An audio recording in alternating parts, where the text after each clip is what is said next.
Hello, and welcome to the Party Invite Show, where we strive to bring people just a little closer together to play, discuss, and enjoy everything video games. You can typically find the show in two parts, with the podcast segment up front and the more visual element back. I am your host, Tegan, and joining me today is your boy, Vilos. That's me. We've got a wonderful show lined up for you today, a little news, some what we've been playing, and then at the end of the show, or after the audio version, we're going to get into Behind the Frame. So for those who don't know, here's the synopsis for Behind the Frame. Set in the year 1986, the story follows two siblings. One of them disappears while searching for a famous novelist and must discover the truth behind a dark ritual that took place. The gameplay focuses on siblings exploring a mansion and fighting off hostile ghosts using a special camera. Wait, hold up. Wait a minute, that's Fatal Frame. Hold on, Carlos. That's not right. No, I got the right one here. It's, let's see, okay. A tune-hating detective is a cartoon rabbit's only hope to prove his innocence when he is accused of murder. Sure, yeah. No, wait, that is... Sorry, I got it mixed up. That is Who Framed Roger Rabbit. All right. No, sorry, Behind the Frame. Behind the Frame from Akapura Games. Guide brushstrokes. This is the real one. This is actually the real synopsis of this. Guide brushstrokes and solve a variety of puzzles to help an aspiring artist complete her masterpiece amid her brusque neighbor's gaze and his pesky cat.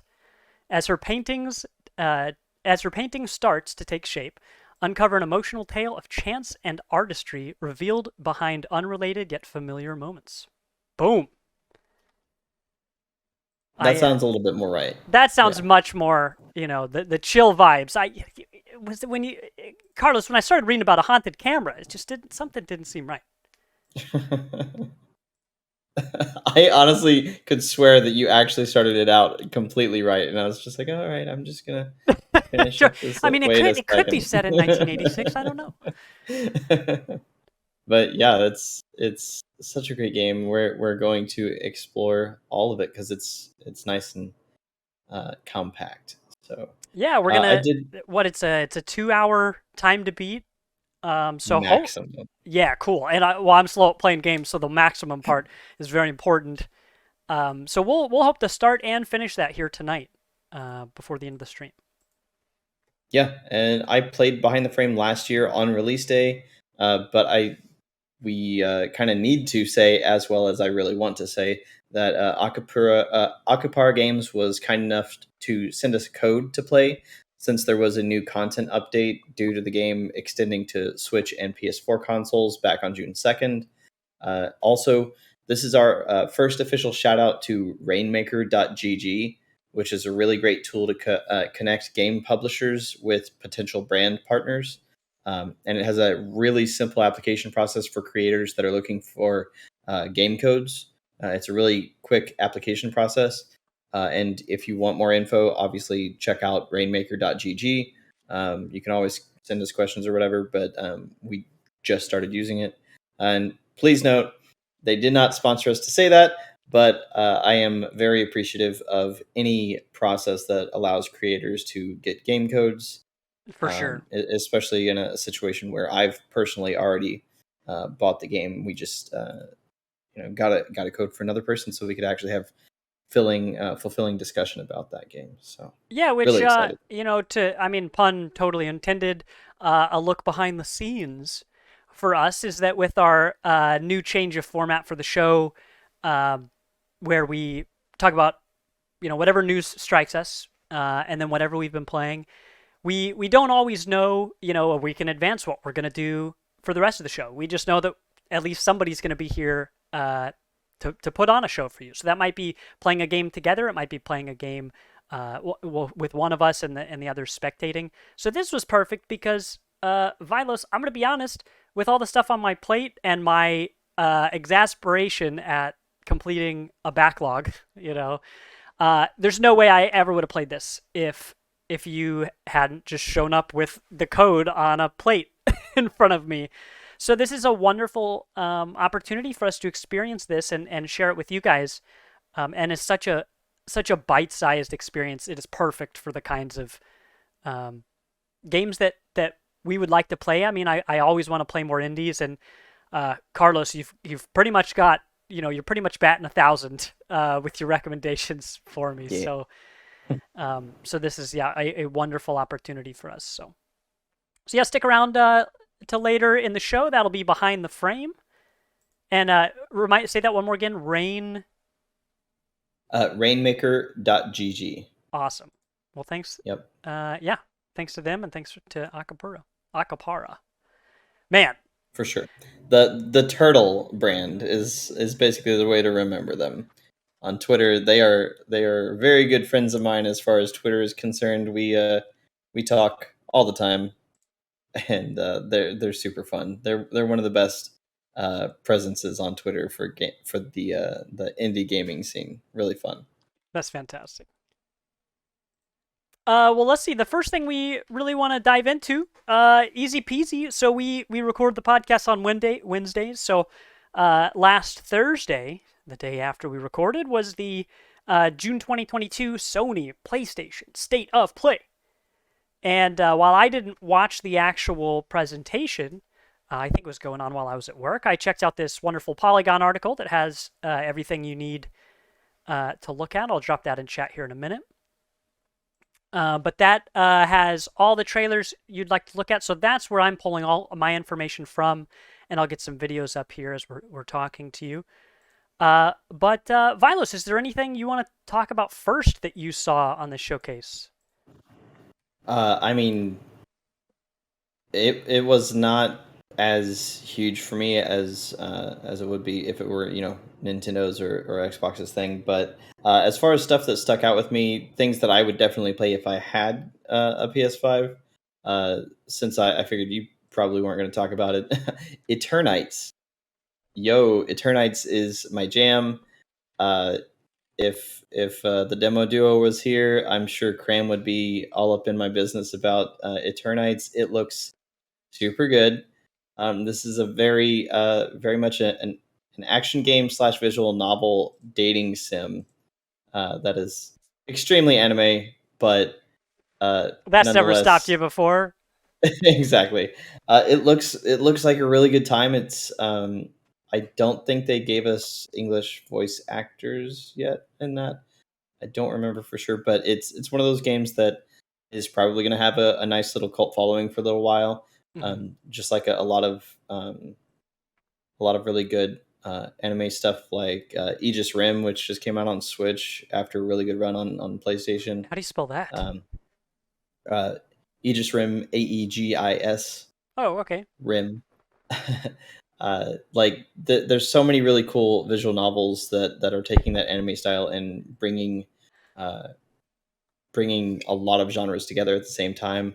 And yeah, like Anomalous says, it's a crazy combo, and it's just my style. Like there's a little bit of Astral Chain to this, and then Oh, the that's visual the novel game I was stuff thinking of. goes a long Yeah. way. Yeah, it's completely my jam, and it was a little hidden gem, I think, as far as the showcase is concerned, because I did watch a little bit of it live, and on YouTube there were chatters just crapping on it, but then you'd see the one person that like always plays these games, and they were like, because we didn't really know anything about this beforehand. So yeah, I'm into it. Eternites. Oh, you know what? I spelled it wrong when I searched it in YouTube. Lol. I just did Nites. So yeah, that's Eternites, like night as in day and night.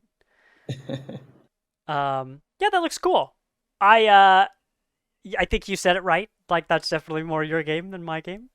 Um, but I enjoy that. Astral Chain was a game that looked cool to me. As far as like its combination of that 2D and 3D anime element. I'm sure there's a name for that specifically. I just am not familiar with it. But it's a very striking animation style. I mean, we see that in a ton of games now, and it looks so good. And as far as art styles go, it seems so very accessible. it seems like literally anyone could get into it. It's a similar thing to Nino Kuni, which Lizzie is also playing right now. So I've been watching more of that. Nice. Um, and anytime I see Lizzie really into something, it just reminds me because like I'll watch what Lizzie's into and I'll watch what she's watching on Twitch, and it just reminds me how many different types of people there are who are into all sorts of different types of games, and how the marketing and like the first 5 seconds of a trailer are often enough for somebody to yep or nope it, And so, like a Nino Kuni thing, I think is so much easier, or anything in this art style is so much easier to immediately be like, I'm interested. Like I don't know what this is, but I'll check it out because you can look at it and be like, I either like video games or I like animation, and either of those could be enough to Yeah. to go check it out. So that's Eternights. What else have we got? I'll do one. We've got Yeah. Rollerdrome, which is a I don't know. I love everything that's going on in here. It has the minimalist 80s animation style of that game that I can't remember, Carlos, that you liked with the Japanese breakfast song. Sable, yeah. Sable. Yeah, it's almost the exact same engine, if not the same engine. Like it looks just like Sable. Yes, it does. So they're roller sabling around an arena, um, and shooting each other. I mean, so this looks like an arena shooter in the most literal version of the name that you could get. So the trailer we're watching right now, they're straight up, they're on the sides of walls, going, they're going up ramps, but they're also like on the sides of buildings, kind of like how Spider-Man would run. This character is in the air shooting these two pistols in kind of bullet time every once in a while. Stylish Yeah.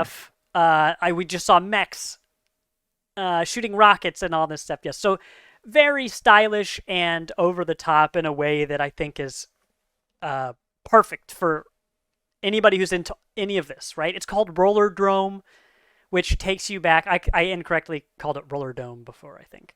Rollerdrome is clearly a harkening back to those 80s vibes. It's the same in the animation. You've got Mhm. this, I mean, the name is Rollerdrome, which harkens back to Thunderdome. Or Videodrome? Yeah, Videodrome. You could say Thunderdome in there. You All could of say them. Rollerball. You can just throw all kinds of stuff. You know, It's jet grind warfare is what that game is, and I that love looks that badass. description. Yeah, so that looks great. We've talked about, I mean, we've played and discussed all these games that fit into this genre of like sports multiplayer now. I mean, I assume that game's multiplayer, but I don't actually know. Uh, we Knockout City, we have Roller Champions, which just came out, which we've been playing, um, and all this stuff. I just think I love this because like Chris is always into the Mario Strikers game. I'm pretty sure I've got that right. Isn't Strikers Yeah, the one yeah, that he likes? You guys recently, you and Sav picked up, I was gonna say Wii Sports, Switch Sports, yeah. and that has all sorts of stuff in it, right? I mean, I think there's just a wonderful crowd appeal to games like this, and you've got the nostalgia factor, even though this is an original IP, so I love that. Hmm. But that seems fun, I hope it makes a big splash. Who knows? It's probably just gonna be like all these other more low key sports releases, but one of them's got to break big. I mean, one of Yeah. them has to. Yeah, I mean it doesn't have Ubisoft and EA money in it. I mean a lot of people are going to be looking for it because of that, so that's nice. Yeah. So that's wonderful. This I pulled up. This is for Nintendo. We're gonna wait on that for a minute. Let's see. The Callisto Protocol. Do you care about that one? I do. I don't have a lot to say about it necessarily, but I did find it funny that we got a little news update about it just like a few days before this showcase happened. And I forget who it was, if it was like the director or one of the narrative designers or something. They're like, Yeah. So it's no longer in the PUBG universe. Oh, right. I forgot that they had even said that. Like they came out and gave that little update a few days beforehand, and it was so funny. And then this trailer comes out, it's like, yeah, guys, it's just new Dead Space.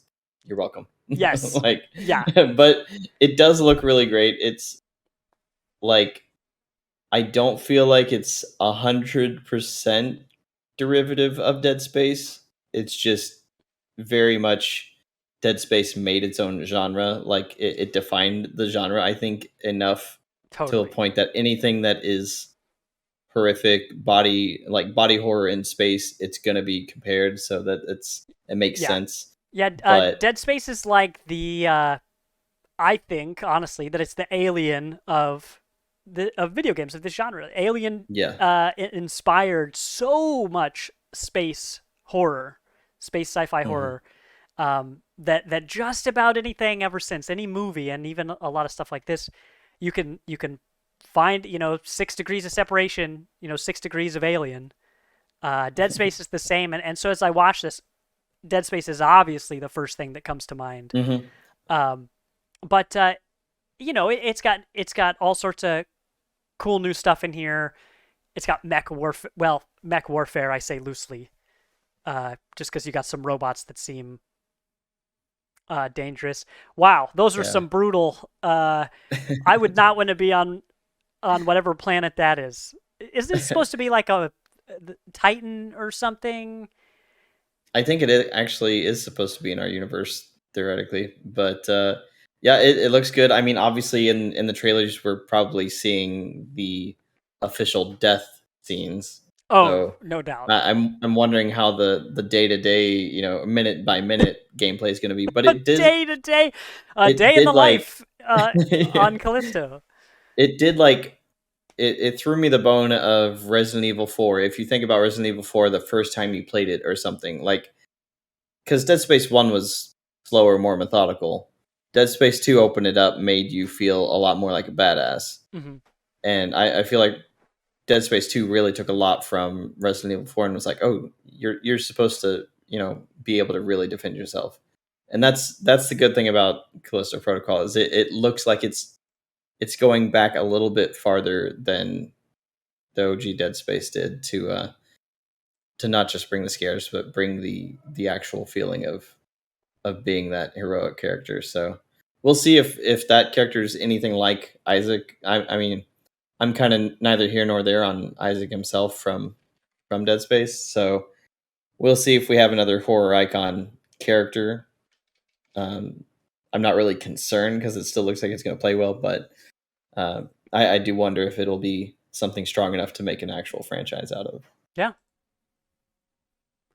Let's see. That was Callisto Protocol. Another thing we saw. Let's talk about the Resident Evil 4 remake next. We'll play this trailer here in a moment, but uh, mostly all there is to say is it's Resident Evil 4, a totally solid game.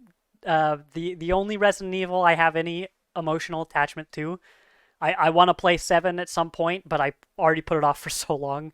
But 4, I have fond memories of watching almost the whole playthrough of my friend. It was one of the first games I ever watched instead of played, which set me on the path to watching people play stuff on Twitch.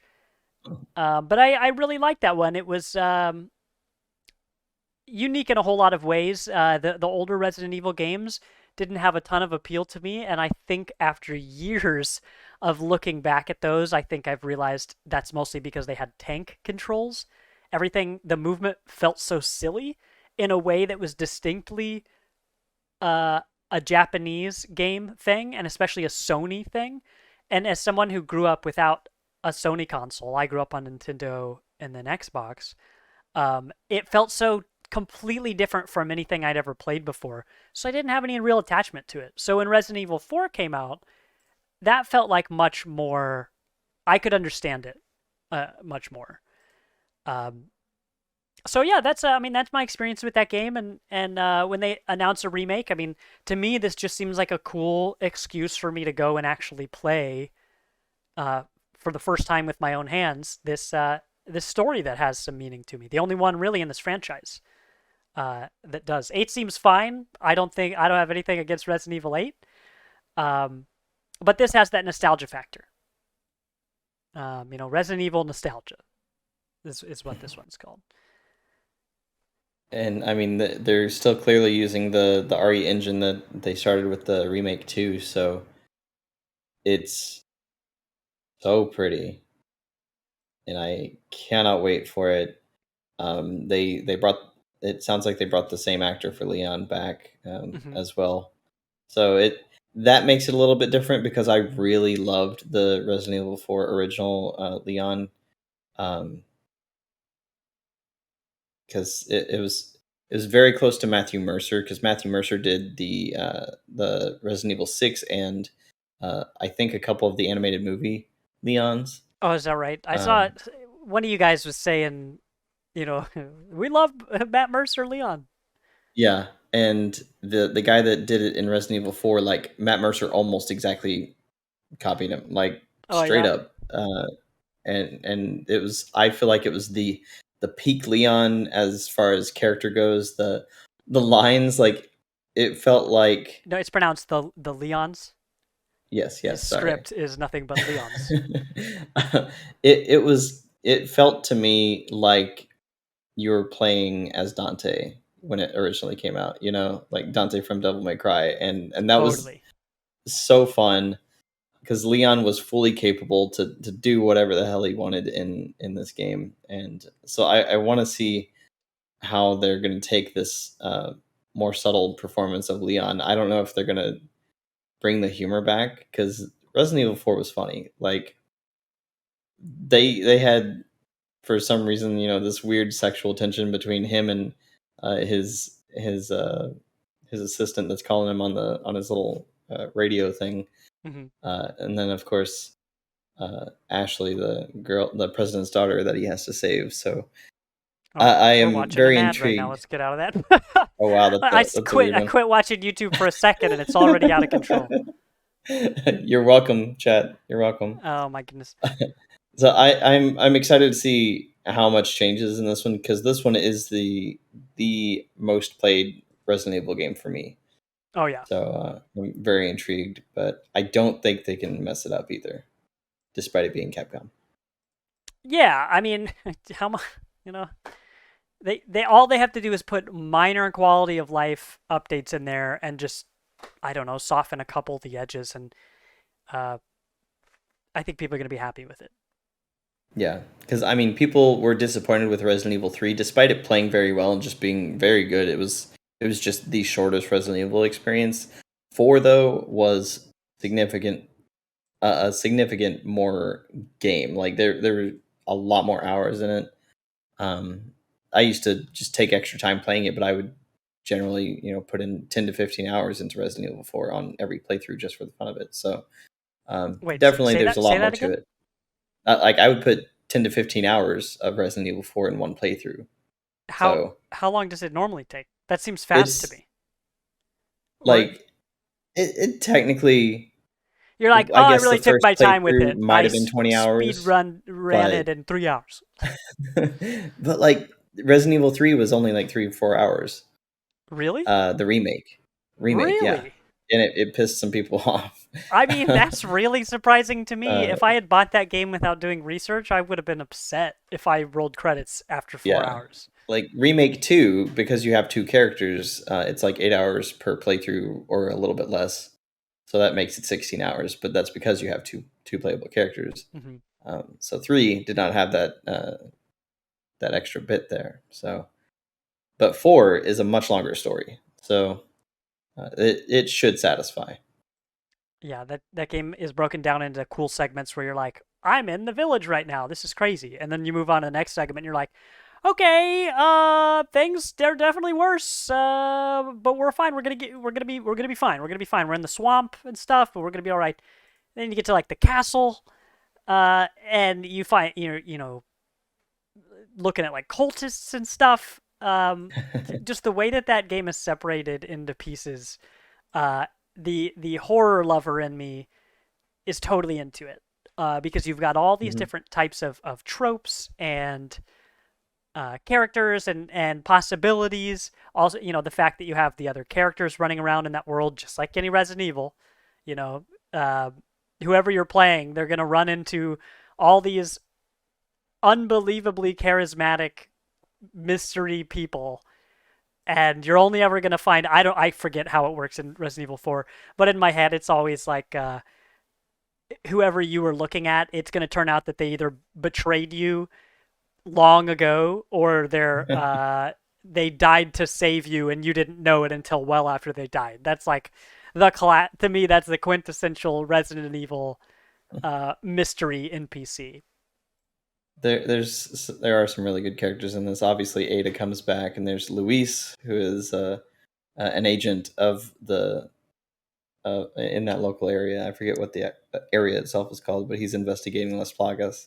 And Mm-hmm. then, of course, we have the boss fights in this game, which are phenomenal. They did show in that trailer. They did show a little bit of the lake that you go into. The first boss, the gigantic fish thing. Yeah. No Um, thanks, man. yeah, There are some I can't wait to see that one. terrifying enemies in that game, but no, I don't want anything to do with a Mhm. water monster. Absolutely not. Then there's the cave troll. I cannot wait to Oh, see how it looks in this El engine. Gigante. Never forget Yes, that El name. Gigante. Yeah, so many really great bosses. So very excited to see how it turns out. It's got to be good. Like I don't see another way that it can be. Right. Well, what else have we got? I think the last thing on my list here. Let me double check. Oh, briefly, Horizon Forbidden West, New Game Plus is officially here. We knew that would be on the way.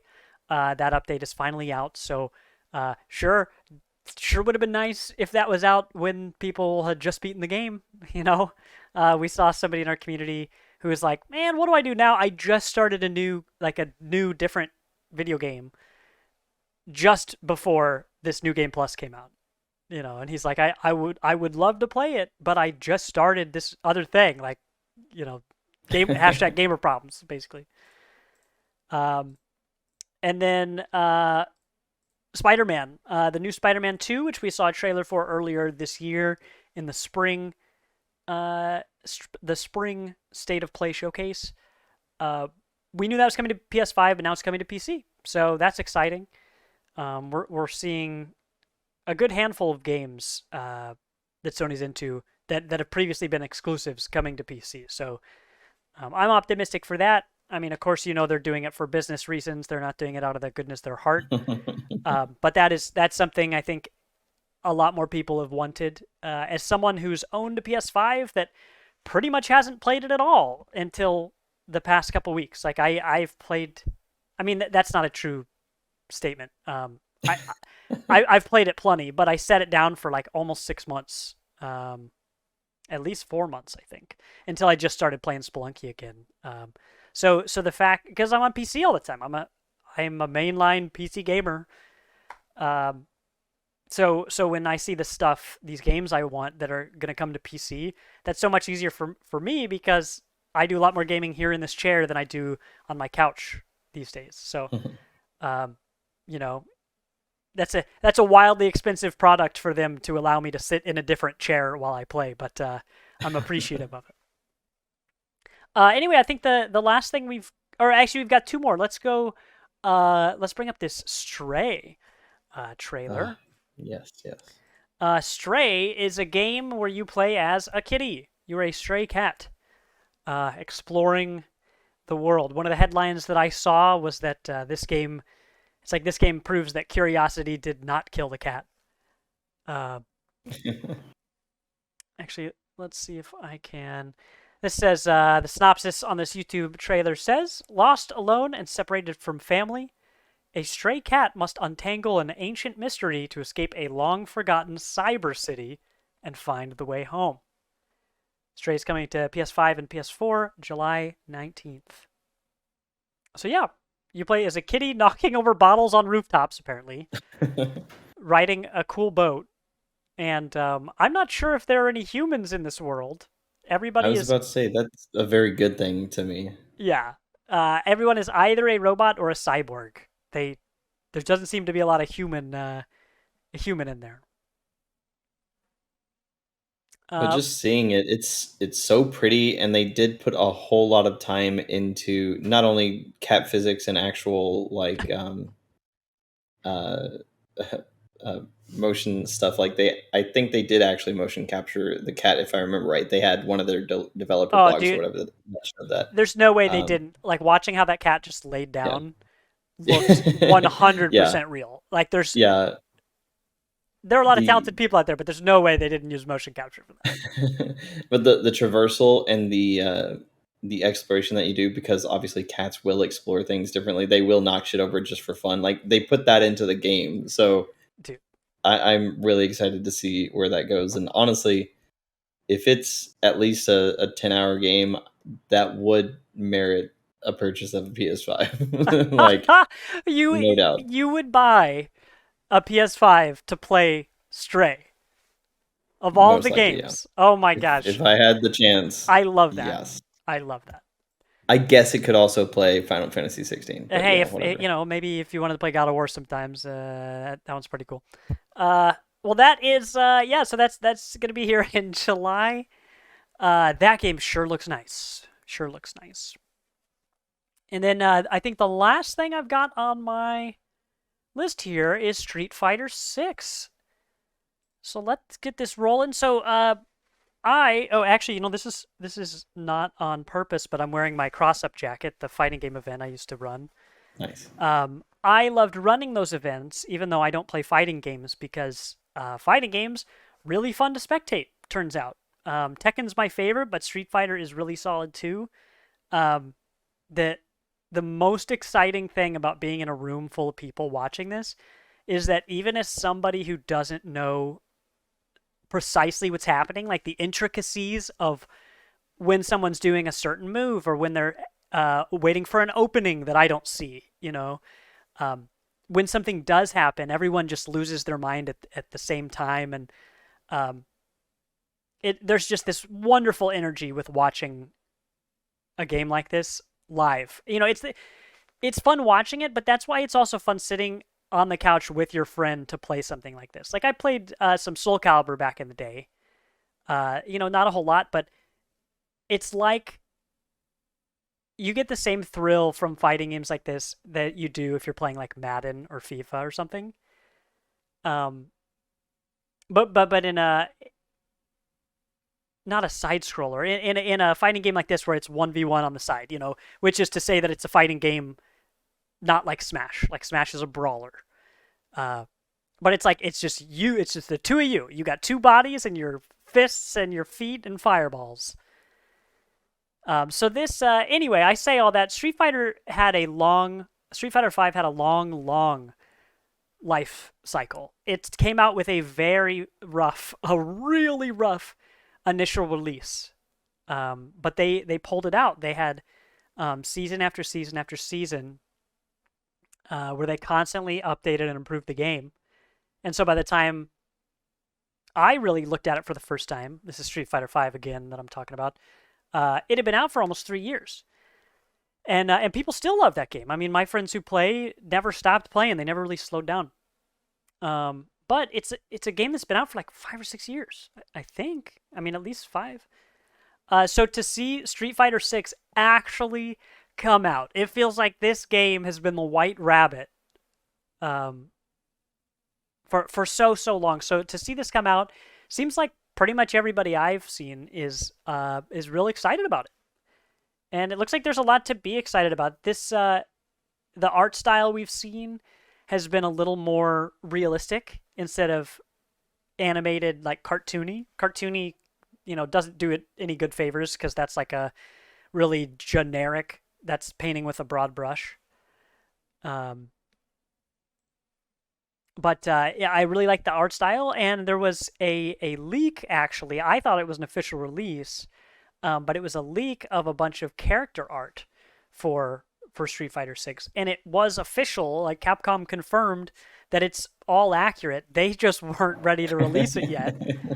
But it's got the whole roster that we know of, and they Capcom was excited that despite all of that information being released, leaked ahead of time, that the internet was pretty much thrilled about it. So they were very happy to see that. I mean, most of the times I think when you see leaks of any kind, there's always a loser of like you robbed somebody of the hype of their release, or you robbed somebody, you spoiled somebody when they weren't trying to be spoiled, stuff like that. But this was an example of a leak being pretty much a net positive. Everybody won. Everybody was happy with it. So I don't even know. Does this tell me when Street Fighter 6 is on the way? No, it does not. It says stay I tuned didn't for remember them having a date on it. Yeah. more information. So who knows when that's going to be here? But I mean, the game is firmly on the way. That is real, tangible footage of characters and kind of gameplay, sorta.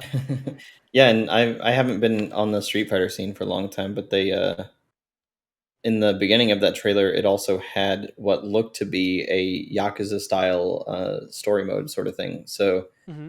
even if that's just like very tiny bits in between the main, two person on screen gameplay, that's really nice, especially when that it kind of means that it's not only maybe giving the game a little bit more longevity or a little bit more replayability for those that aren't just straight up crazy competitive, Hmm. but that they're taking notes, period, because they realize that a game series like Yakuza, which is a regular street brawler, Hmm. is doing a lot of shit right, and it's hitting a lot of marks. I mean, there's plenty of people that will have Yakuza and Street Fighter in their repertoire and no other games. Like Yeah. those are two very close things. Well, they're close, but they are firmly in different genres. They're very similar, but I think both of them are really good. They're like a gateway to each other. Like they're both really good starting points into each of their genres. Like Yakuza, similar to how we had mentioned Alien and Dead Space. To me, when I think of whatever that genre is called, Yakuza is the thing I think of. And when I think of a traditional fighting game, and not a brawler like Smash, and not a brawler like Yakuza, but a true fighting game, I think of Tekken and I think of Street Fighter. I think they're both really good, uh, pretty accessible games to get into. I have, I think the fighting game community can be a little abrasive sometimes, but um, really, when you talk to people and it's clear that you both love a fighting game, people will open up and they'll be so excited to play with you and to give you pointers and all this stuff. And um, even though I did give, I think that I gave fighting games a fair shot. I did try to play Tekken for a hot second, but I think I just decided it wasn't for me, but I had a bunch of people really help me out in ways that I wasn't expecting because of how competitive people are. I thought that they were going to be kind of hostile, because people can have pretty intense opinions on fighting games. So it was really nice to see so many people who um, I could enjoy those games alongside, but who were willing to go out of their way and teach me how to play because I knew nothing when I checked those out. I tried to learn how to play Guile in Street Fighter V for a second. It was really hard. It was way more difficult than I thought it would be, and most of it was just teaching my thumbs how to press the buttons correctly. It wasn't about the actual fighting. I never even got to the part where I was properly fighting anyone. I was just messing around in the practice mode, trying to use my down back guard, and I just couldn't do it. But again, it was nice to have people who were really patient with me. So yeah, that's Street Fighter 6, and no release date, but we'll see it down the road, and it'll be a wonderful jumping on point for a lot of people. I'll be excited to see if anybody in the community picks it up. Chrome, if you're still Lord Chrome 375, you're still here in chat. I know that you play Tekken. If you ever decided to pick this up, I'd be showing up in your Twitch channel real quick. But I think that's it for the Sony Showcase. No, the Sony Showcase. The other thing I've got listed in here, Sovereign Sid posted a trailer to the game Inkbound in our Discord. I watched that. Let's see, do I have that lined up? I sure do. This is a game. Before I read the synopsis, I immediately thought of Monster Train. It turns out for good reason. This is made Excellent. by the people who made Monster Train, and in fact, this is just their second game, which surprised me. I don't think I realized that Monster Train was their first game, because that game was really good for a first game. But it's got this nice animation style. It looks like it's isometric. It says that it is a roguelike tactics slash RPG. So Monster Train was a card battler. This does not appear at all to be a card battler. But Monster Train was a roguelike tactics game. You took turns and your characters occupied spaces where they could do certain things. Uh, this looks similar art style, but you've got like more of an arena instead of a grid, like I traditionally associate with tactics games.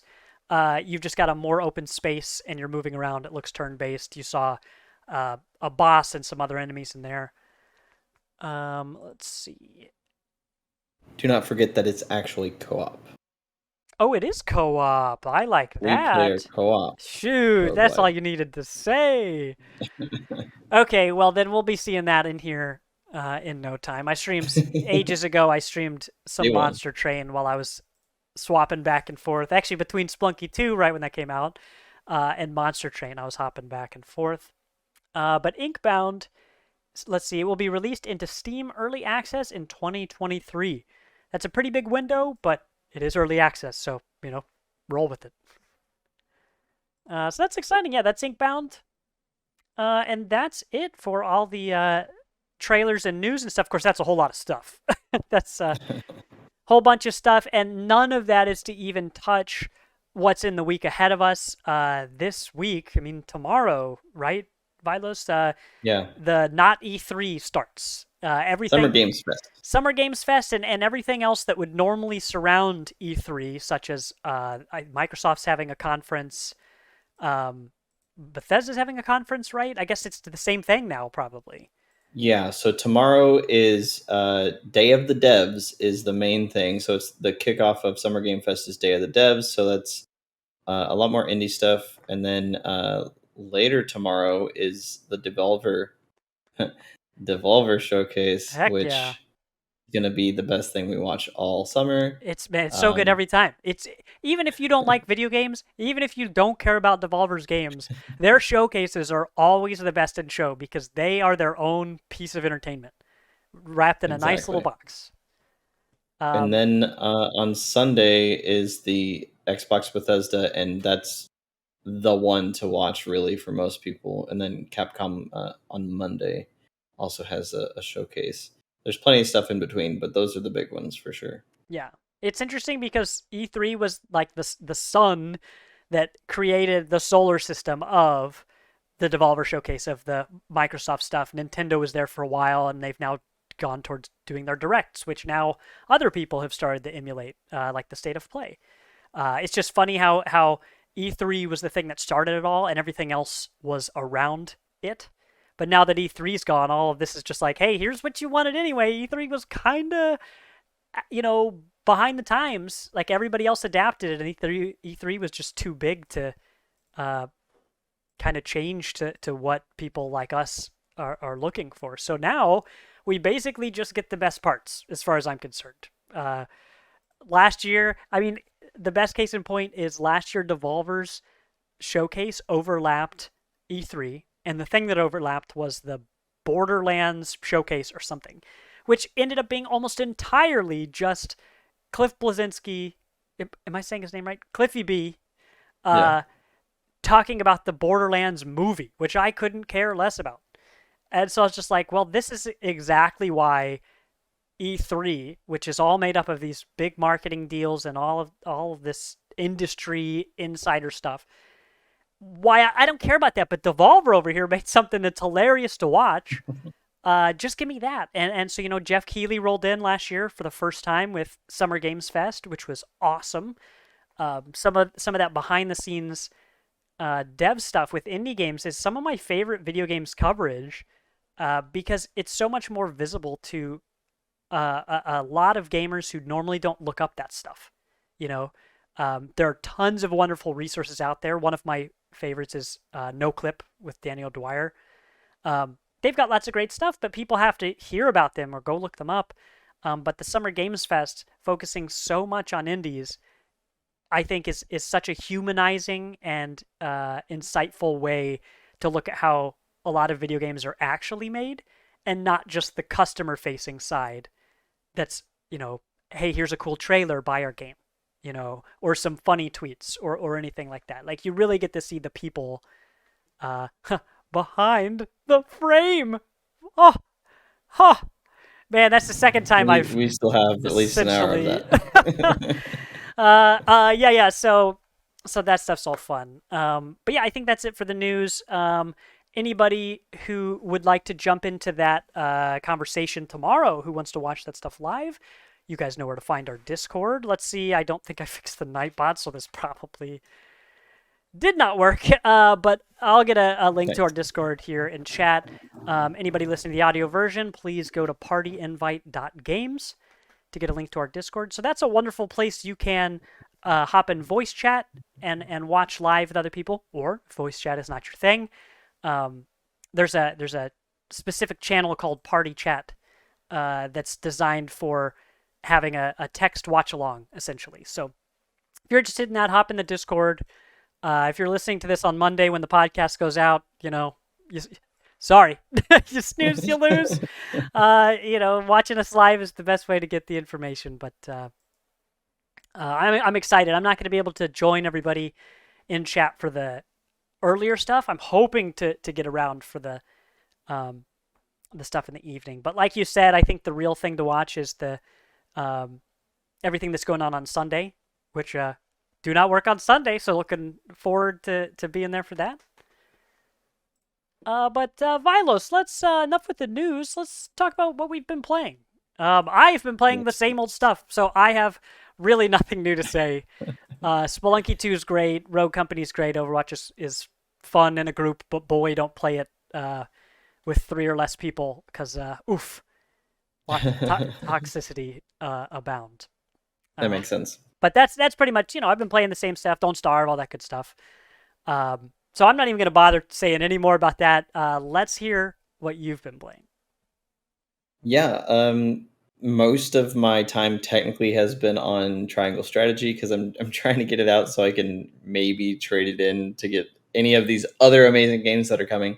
But I put another like 10 hours into Triangle Strategy this week, so I'm over halfway through the game.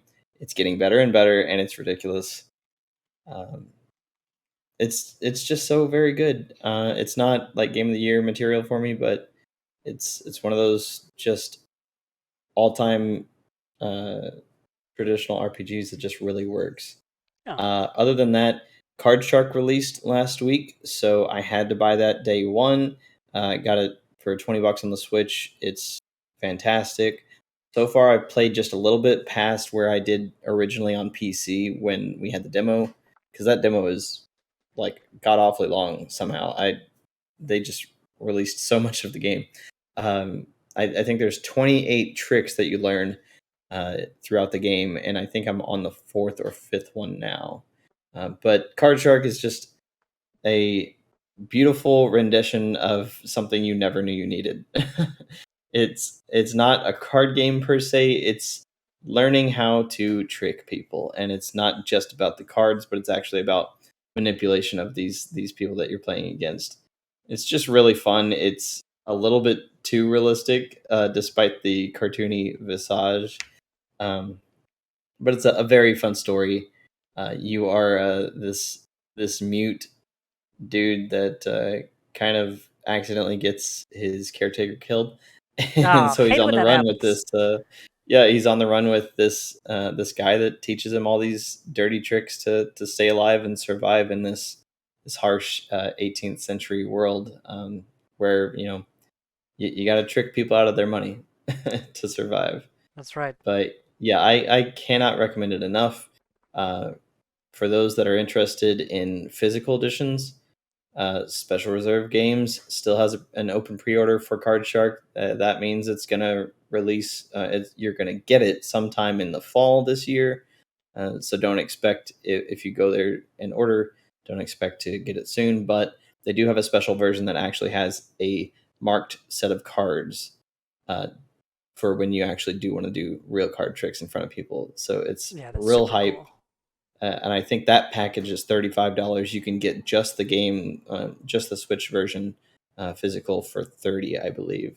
And I highly recommend Special Reserve games like any day of the week. If you ever want to talk about physical copies of games, let me know because Man, that's the we gotta. place.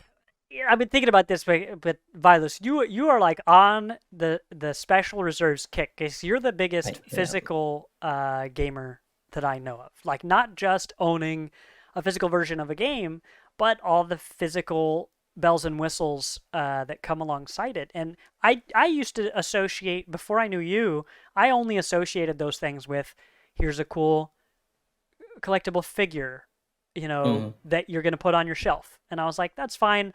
I'm not a collector. This isn't for me. So I stopped listening. But then here you are, and you're talking about these games, and it's not just you know like Celeste Special Edition had a cool strawberry that kind of fits the Yeah. description of what I just described, but you're like, oh, also, you know, this game has this cool steel book and this other stuff, and I'm like, okay, a steel book, I'm more interested in that. Maybe it has like some concept art or whatever, but then this one that it can teach you actual tricks that you can use, like it teaches you party tricks. That's awesome. Like what a wonderful mix of media to be able to take this wonderful experience that's like a card game but not a card game. Just like Queen's Gambit is a it's about chess but it's not about chess. Hmm. Of course, watching that show is not going to make you good at chess, but playing this game could actually make you good Yeah. at doing card tricks. That's so novel. That's such a cool idea. Yeah, and if you actually have to proceed with each trick in order to get to the next one, you cannot fail and still get to the next trick. So you do have to learn them. But there's little things like, for example, your character, since he is kind of an errand boy in his act, so to speak, one of the things is to look at the opponent's cards and give a tell to the dude that's actually playing the game. And so like he'll he'll refill a drink and then spill a little bit of it, and you have to wipe the table in a certain direction in order to say a certain suit of card What? that opponent has. Oh, So it's a lot of cool things like that. Um, it's if Sabas, The you should say gameplay is very ingenious. deception. Disgrace, yeah, it's ingenious. And I think it's the coolest part is that if you look at the credits in the game, because they have them right in the menu to start, uh, they have like a narrative designer and an actual writer of the story, but then they have the person that actually developed the tricks, and he was the person that helped Special Reserve Games. He's like, yes, I want to make a damn deck of cards for you guys. Let's get this out to people, and it's so cool. That's great. Yeah. I love that. Cool. Well, that's Card Shark. Yep. That is by Devolver. Cool, cool dev. Um, I Um, let's see. What have we got? The other one you've got is Fire Emblem Warriors. yes. Yeah, my other game that I played a decent amount this weekend was Fire Emblem Warriors, because if you're not aware, Fire Emblem Warriors Three Hopes is coming out later this month. Three Hopes is based around the characters involved in Three Houses, released back a couple of years ago World of on Threes. Switch. But Fire Emblem Warriors, the first Muso game, Yo, whoa, whoa, whoa! Can we back this up? Look at this trailer. yeah. This What? her hair. She's got like moose antlers. Yo, I Lissa mean, is the cutest. I She's mean, adorable. how do I get my hair to look like that? That's what How I. do I turn into Crom right there? That's the boy you want to be. Oh yeah, Just the throwing it the out there. Marth looking dude on the left. Yes. So, I don't know, he I is mean, the he's Marth got looking blue dude for a hair. very good He's reason. buff. Yeah, he is the Marth looking dude. So What is he, son of Marth? Is that a spoiler? Don't tell me. there's a whole thing. But Fire Emblem Warriors, the OG one, had a couple original characters in it, as well as it brought characters from Fire Emblem Awakening and Fire Emblem Fates, which was technically 2.5 games. Oh As my Odysseus gosh. says, Marth 4.0. Yeah. But this Warriors game is pretty good. It's fun. I did find myself loving Age of Calamity when that came out. Mhm. Um, a little bit more so, but Fire Emblem Warriors has, I think it was like 20 chapters, uh, a little bit of repetitive gameplay, but that's the point with Muso games. The cool thing is you've got a ridiculous roster of characters that you can play with that have a lot of different play styles. You Um, say Muso games. What do you mean yes, by a that? Muso game, so Dynasty Warriors style games. Okay, Just I didn't hacking and know that term. slashing thousands of enemies, literally thousands of Yeah, enemies. as you do. Um, You know, every soldier's been yeah, there. exactly. And so, like, you can see it in the video right now. Actually, the thing that they brought into Fire Emblem Warriors was a little bit more strategy as far as deployment of your characters and giving orders in different fashions. Because otherwise, the AI is really freaking stupid. Like, it will stand there and just wait for you to take control eventually Oh to yeah. do anything. So, like, the updates in the game thankfully made the AI better along the way. When it first came out, I kind of stopped playing because the AI was a little bad. Hmm. But there were a few updates. The AI got a little bit better, so it kind of forces you to give them orders. So they can go guard this area over here.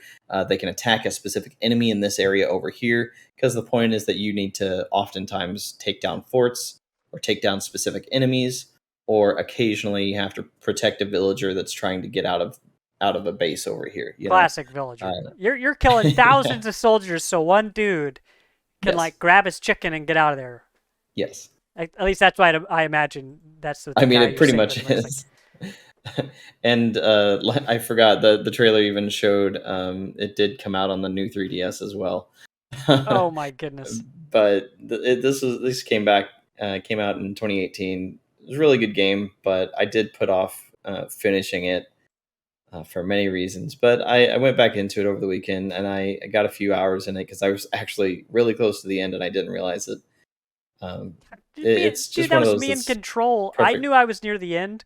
I didn't Yeah. realize I was 20 minutes from the end. Like if I had known, I would have just beaten it before I set it down. Yeah. It's one of those perfect casual games though. Like, you really don't have to think most of the time when you're playing, and that's just a great thing. And hey, neither do the soldiers. Yes, they really don't. Um, but yeah, I'm super hyped about Three Hopes coming soon. So I'm absolutely going to talk about that when it comes out because I have to get it. But yeah, that's most of what I've been playing this week. Well, wonderful.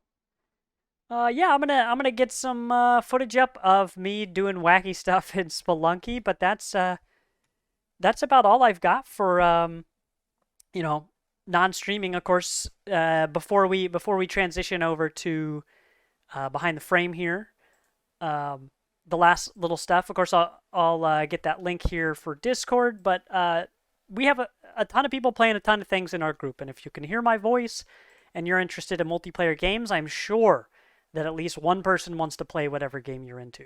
So we've lately been into Overwatch, Rogue Company.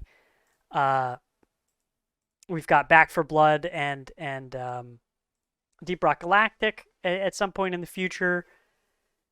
My gosh, I can't think of any games we're playing right now. Stellaris, Project Zomboid, Don't Starve Together, just a whole bunch of stuff. And if you don't play multiplayer and you just want to talk about your single player games, we've got that too. But yeah, hit up our Discord. It's definitely my favorite place in our community, and it's a lot more personal. I actually listened to a what was the podcast called? I think it was How I Built This. I it's something. It's 4 words, and it's something really similar to that, if that's not correct. But it was about the creation of Discord, and some funny Hmm. takeaways I got from it were that the biggest feedback that Discord has gotten across the board is stop marketing it to gamers because the app is useful in so many different ways that aren't just gaming. And to that end, I love our Discord because it's not always gaming. I mean, of course, we got funny memes and stuff, but like I wanted to jump in there and say that we just watched the first episode of Star Wars Visions, which was super cool. And the whole time I'm sitting there watching it, the first episode is like almost a watercolor version of like what if Star Wars took place in a samurai setting. Of And course. the whole time I'm sitting there, I'm just like, this is so cool. And the first people I want to go talk to it about or talk about it to is our community. So yeah, stuff like that. I mean, if you're into just about anything, join our Discord. We really have a lovely community.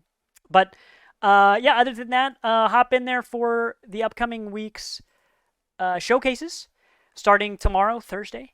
More on Sunday, more on Monday, but a bunch of stuff in between. Um, but if you don't have anything else to say, Vilas. The only thing I have to say is not really universal news, but Xenoblade 3 Special Edition pre-order came out today, and Nintendo screwed us all over. Yeah, Oh yeah, I so that saw was you guys in fantastic. there. You're like, it has been 9 hours since I tried to use the internet. Like tried to use their For real website. though, it went up at 10:30 this morning, and hours later, I have seen one confirmed order go through. According to Twitter, there were like over 2,500 comments on Nintendo's posts about it. They actually have the entire eShop under maintenance right now Oh, just the because whole thing? Is that it? the whole thing, you can occasionally sign into it, like you can see what's on the eShop, but good luck actually doing anything on it. Oh no. Um, so like I right now have a cart that I can't actually get into, and every like half hour or so I might be able to log in, Hmm. and then it'll log me back out. Oh, So yeah, tough times. Tough times. fantastic. Nintendo is having a great day today. Well, I But mean, kind of. that's Their all. stuff's crashing, but it's because people love it. So, is it really that bad of a day for them? I don't know if they actually made any money on it, so That's true. we shall see.